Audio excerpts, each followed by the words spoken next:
Hello there, my name's Chris Dangerfield and welcome to my channel. I'm looking out the window now and I can confirm that Gay Pride has finished. They've all gone home, so that I imagine that'll be 364 days of nothing but gay shame in their little suburban terraced houses. But they certainly had the weather for it. It was proper busy, and like I said in a previous video, it was about 5% the gays and 95% drunk young women in very sexy outfits. So I was out there for hours supporting the Gay Pride. I wouldn't want to tidy up though, it's one hell of a gay mess out there. I mean, the bonus may be the collection of anal beads and discarded methamphetamine wraps you're no doubt going to find, but not a job for me. I was talking to a friend of mine the other day and, one thing, my light might run out of batteries and the other one isn't charged. So if it does run out, experience tells me it starts flickering a little bit first and then just sort of goes. So what I'll try and do is time that the change in tone of the video so that it appears to be like an effect. Fucking effects. I was trying to edit my previous video and I just could not learn how to do it, and it took hours to produce shit. It was like I was trying to make you a cake and I wanted to decorate it and make it all lovely with those little toxic aluminium covered balls and candles and cream piping, but I couldn't get my head around all of that, and in the end you just got some egg and flour mixture. Yeah. So anyway, I was talking to a mate of mine and I was talking about a suit I had made once, and if you get suits made round here, it sounds flash, but you get them made, you get all the different parts made by different people, and it's not flash, it's actually cheaper. This is specialisation, a division of labour. I mean, I had one person make my trousers, that's Chris Christodoulou, Christopher Christodoulou, the Greek, Chris the Greek occasionally, Chris the Greek, Chris the trouser maker, old Christodoulou up on Berwick Street. He'll make your trousers, and then you've got Chinese Tommy who'll make your jacket, Chinese Lynn, she'll make your waistcoat, and then weirdly, Sister Kim, they call her Sister Kim. Who's Sister? I don't know. Sister Kim sews your buttonholes. And I was telling him, he went to, what do you mean sews your buttonholes? Surely a buttonhole is an absence. It's not something, it's not what? And I said, well, this is the bit where you sew around the hole to stop it just fraying and becoming a useless item. And I said to him that this is what she does. And I'll tell you what, Sister Kim, if I can get this in shot, she's like this. She's like this. Because she's become a machine. She's become a machine. Ironically, luckily she hasn't, because then you wouldn't be able to tell the difference, which is what it's all about and kind of what I hope this video is going to be about.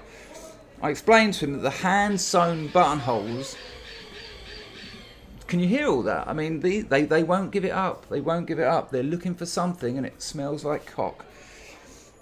You can tell the difference between a hand-sewn buttonhole and a machine-sewn buttonhole. A machine-sewn buttonhole is just regimented, perfect. It's like cotton geometry. Whereas a hand-sewn one, it bears the distractions and the tea breaks and the sneezes of a human being.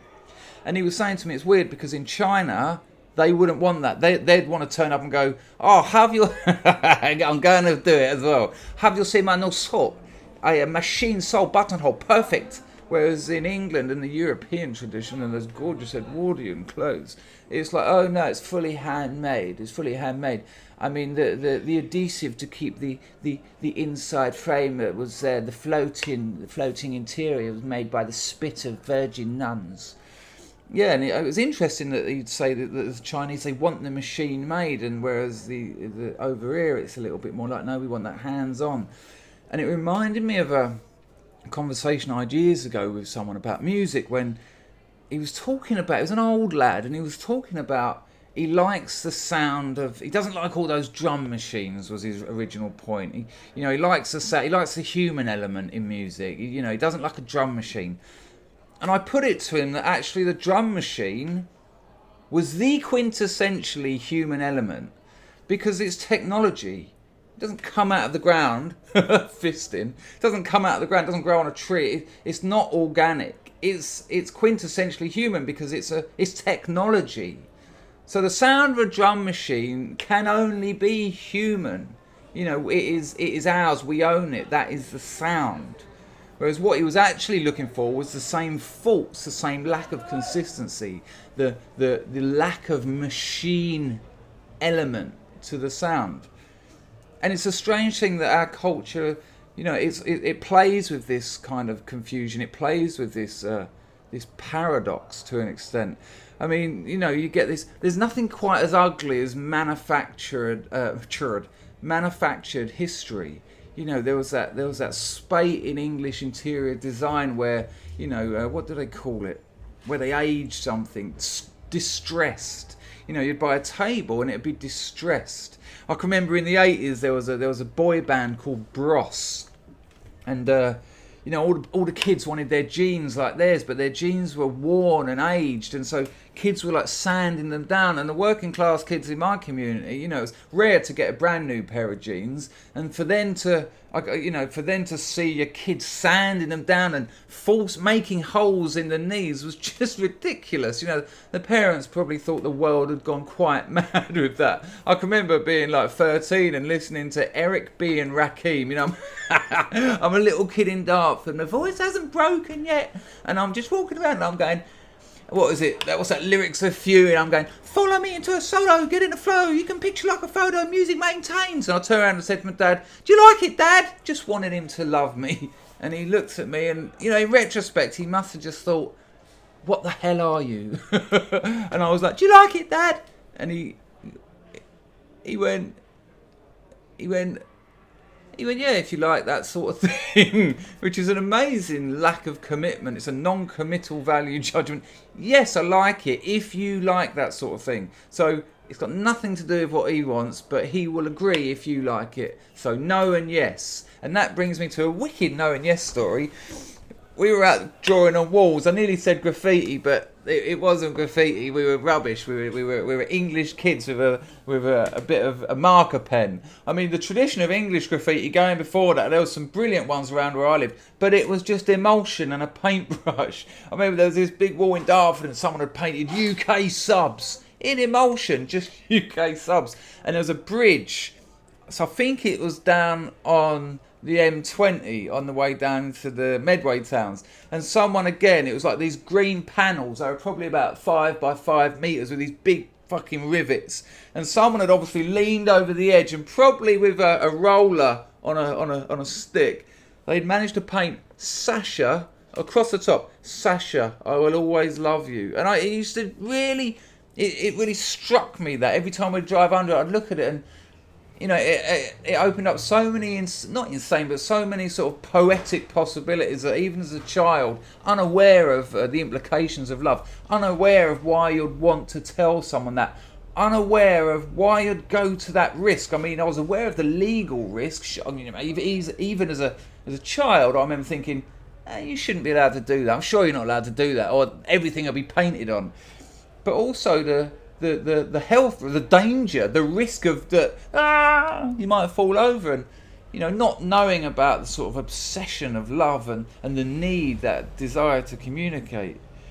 It was just strange, because I think maybe now, the way, as I'm thinking about it now, maybe I was starting to understand those things, but clearly and obviously didn't have enough of a grasp of them to understand it. Perhaps I don't now. Perhaps that's what I'm telling you. But, you know, so it was intriguing. It was intriguing. That's what it was. And hopefully Sasha is still loved by that man who, a couple of weeks later, fell off a bridge, covered himself in white emulsion. He became a ghost before he hit the ground and died. Anyway, so talking about all that music, going back to that and drum machines, and it made me think about techno. And I've talked about this before. Techno music is an interesting sort of example of what I'm talking about, because it's called techno, which it doesn't take a genius to work out is short for technology. The name of the genre was technology, and that's what it sounded like. You know, when people talked about hardcore techno, that was the most machine-sounding music. Let's just, you know, music that sounded like the machines used to manufacture it. You know, it's quite an interesting point in culture. If you look at pop art, look at Andy Warhol's screen prints, Marilyn's, your classic one. How you know, an intentional shifting of the screens, and I mean that figuratively as well as literally, because there was a shifting so that you could tell the colours have been layered on. This was a mass-produced image. This it wasn't trying to be anything else, and that was the allure of it. In Fredric Jameson's book, The Cultural Logic of Late Capitalism, he takes Vincent van Gogh's painting of a pair of shoes from that's going to be about 100 years, maybe 80 odd years, 100 years previous, through to Andy Warhol's, I think it's called Diamond Dust Shoes or Diamond Glitter Shoes or something. And there's this sort of post-impressionist, which is a kind of a lumpen category, post-impressionist shoes that are trying to feel something of the history of the shoe, going on to Andy Warhol's, which is trying to feel something, maybe feel's the wrong word, trying to have something to bear the marks of the history of the artwork. So rather than trying to use the artistic process to bring out something of time and history and use and wear and decay, all those essentially, again, human things, through the application of paint, Warhol's Diamond Dust Shoes was trying to do the same thing, but about the artwork itself, not the object, not the shoes, but the manufacture of the artwork. And I think that ties in really nicely with the whole idea of techno music as well. Whoa, shoes. I don't really know where I'm going with that. There's a bit in one of John Baudrillard's books where he says, it's just a little aphorism, and he says their housing, their insurance policy was so good that they managed, after the fire, they managed to get their house replaced exactly as it was before, but older. And this strange fascination that we've got with time, and I think it kind of ties in with that whole sort of postmodern end of history narrative.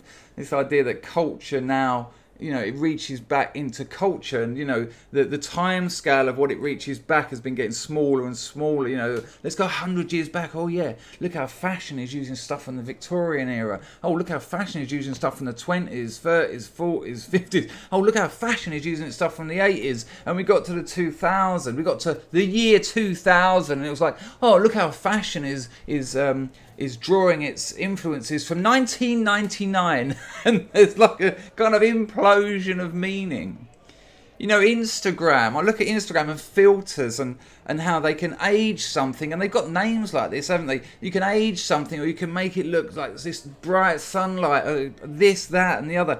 And what filtering and effects have done, they've stolen a dominant aesthetic. What's gorgeous about going to my mum's house, and there's not a lot that's gorgeous about it, there's some things, but the limited amount of photographs we had, some of them, I think there's like a Polaroid of when me and my brother were at Stonehenge, and my brother's on Stonehenge, but the photo it's an actual, I mean, you say it as if it's rare, and as if it's got value. It's certainly got more value, but it's an actual 70s photo. I mean, when you look back, when in 20, 30 years' time, when we look back at this period, this era, this aesthetic era, are we going to look at those pictures? I wonder if we're going to look back and whether we're going to know that they're Instagram filters, we're going to know that they're Facebook filters, and we're going to say, oh, look, that's really 90s, isn't it, to fake that? Or whether they're too convincing, and you'll look at it and go, can't work out when this is from. Is this 60s, 70s, or 2000s? And it's that same confusion of the Andy Warhol thing. And it's got something of the technology involved in it, and the machines used to make it. Everyone's enemy at the moment, Theodor Adorno from the Frankfurt School. I feel like I should whisper that. I done a live stream the other day with On the Offensive, and he's made 3 videos out of the live stream where he's edited them up, maybe just to rub it into me that I can't edit at the moment.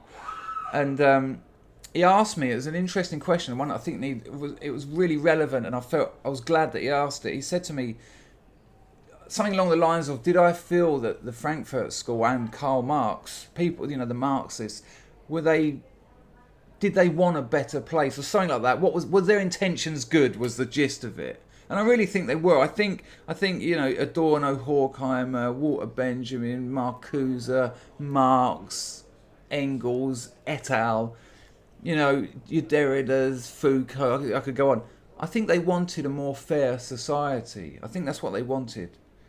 And as with Marx, the analysis was incredible. The solutions were terrible, and I'd put that down with them. But and it was good for me to acknowledge that, because it allows me still to enjoy and to indulge perhaps in a lot of that work, because they said some really interesting things as well. Again, the analysis was good. One of the things Adorno said, as he said, the only truth in psychoanalysis is the exaggerations.